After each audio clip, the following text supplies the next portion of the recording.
Bonjour, bienvenue dans la série sur le spin. Alors, on a vu que les ordinateurs quantiques étaient surtout adaptés pour des problèmes avec des petits volumes de données, mais des problèmes particulièrement complexes. On trouve dans ce domaine des problèmes dits NP, dont le nombre d'opérations classiques augmente exponentiellement avec la taille des données, rendant vite très difficile, voire impossible, l'exécution d'algorithmes classiques sur ces données. Ces problèmes sont courants dans l'industrie ou la recherche. Et si des solutions rapides mais approchées existent, le besoin d'avoir des solutions exactes mais très coûteuses en temps de calcul existe aussi. Ainsi, la factorisation des grands nombres serait très utile, mais rendrait aussi obsolètes de nombreux protocoles de cryptographie. RSA, Elgamal, Diffie-Hellman et bien d'autres. Ainsi que les méthodes dérivées. Alors, pour ce qui est de la sécurité des données, les techniques de cryptographie quantique sont heureusement une solution qui est même en avance d'un point de vue technologique sur le calcul quantique. De nombreux problèmes d'optimisation sont aussi de type NP, comme la recherche d'un chemin optimum, le fameux problème dit du voyageur de commerce, ou les répartitions optimales d'objets dans des boîtes ou des choses de ce genre, qui ont de grande importance dans la conception des circuits électroniques, la conception des réseaux électriques, etc. L'étude des algorithmes quantiques montre que pour être utile, un ordinateur quantique devrait disposer d'au moins 300 qubits. C'est presque une limite minimale. En dessous, on ne sait pas faire grand-chose avec. Ce n'est qu'à partir de ce nombre qu'on commence à faire des choses vraiment intéressantes. Et 300 qubits, ça reste encore un défi. Alors, lorsque cela sera possible, les applications en attente ne manquent pas. Recherche opérationnelle, bioinformatique, manipulation des bases de données, simulation de phénomènes quantiques, etc. Et probablement à terme la possibilité à tout un chacun de faire appel à un calculateur quantique à travers des interfaces disponibles sur Internet. La conception d'un ordinateur quantique est très difficile. Il faut manipuler des qubits, c'est-à-dire des systèmes quantiques à l'échelle atomique, ou de quelques particules. Et, outre les difficultés purement techniques, il y a aussi des contraintes que nous verrons bientôt. Et ces contraintes ne simplifient pas les choses.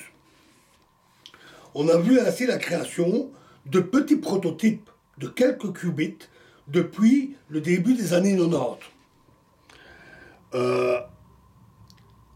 Mais la principale difficulté reste la réalisation du qubit et sa manipulation.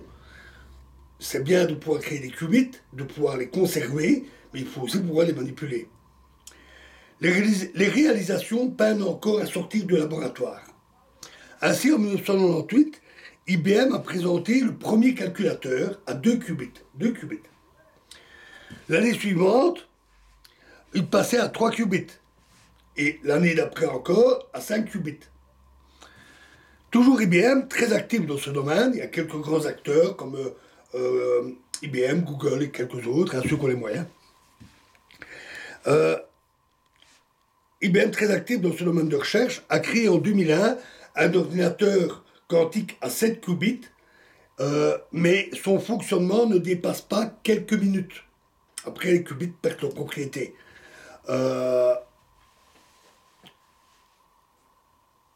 Et quelques années après, un calculateur à 12 qubits était conçu.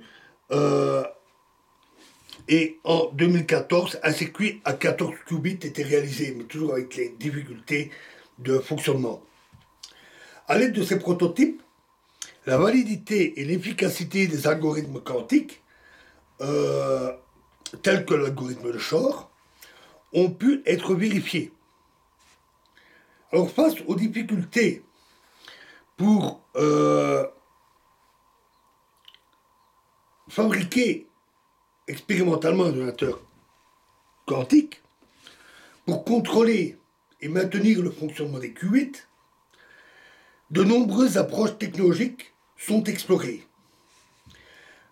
Citons le piégeage d'ions calcium sur un réseau cristallin, de grandes collections d'atomes portant un état quantique global, commun, des circuits d'optique quantique qui utilisent des photons intriqués, des jonctions Josephson à supraconducteurs, deux jonctions jouant le rôle d'un qubit et la troisième permettant le contrôle.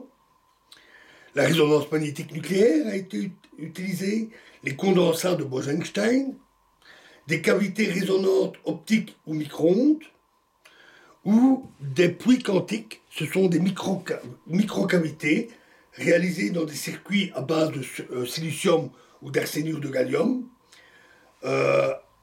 et elles exploitent des charges électriques piégées dans les boîtes ou le spin des électrons. Alors du fait de la grande stabilité des qubits à base de photons, la difficulté alors est de les manipuler, l'optique quantique s'est pas mal développée. De même, la technologie des semi-conducteurs est extrêmement avancée grâce à la microélectronique. Et de plus, les circuits réalisés avec des semi-conducteurs sont compatibles avec l'électronique. Et donc, les techniques de boîte quantique ont aussi le vent en poupe. On trouve même des circuits qui font un peu la jonction entre les deux, comme des puces capables d'émettre des photons 1 à 1 dans des états de polarisation donnés, etc. Donc ce sont ces deux technologies-là qui sont les plus avancées et les plus étudiées. Et on commence ainsi à voir apparaître sur le marché des puces quantiques qui portent un certain nombre de qubits. Leur usage est souvent très difficile. Il y a des contraintes d'utilisation complexes et elles portent peu de qubits. 2, 3, 4, 5 qubits, 12 dizaines de qubits maximum. Mais ces puces offrent malgré tout l'avantage d'une expérimentation plus facile et elles sont prometteuses de progrès. Voilà, alors dans la prochaine vidéo, nous terminerons avec les contraintes sur le calcul quantique. Je vous remercie.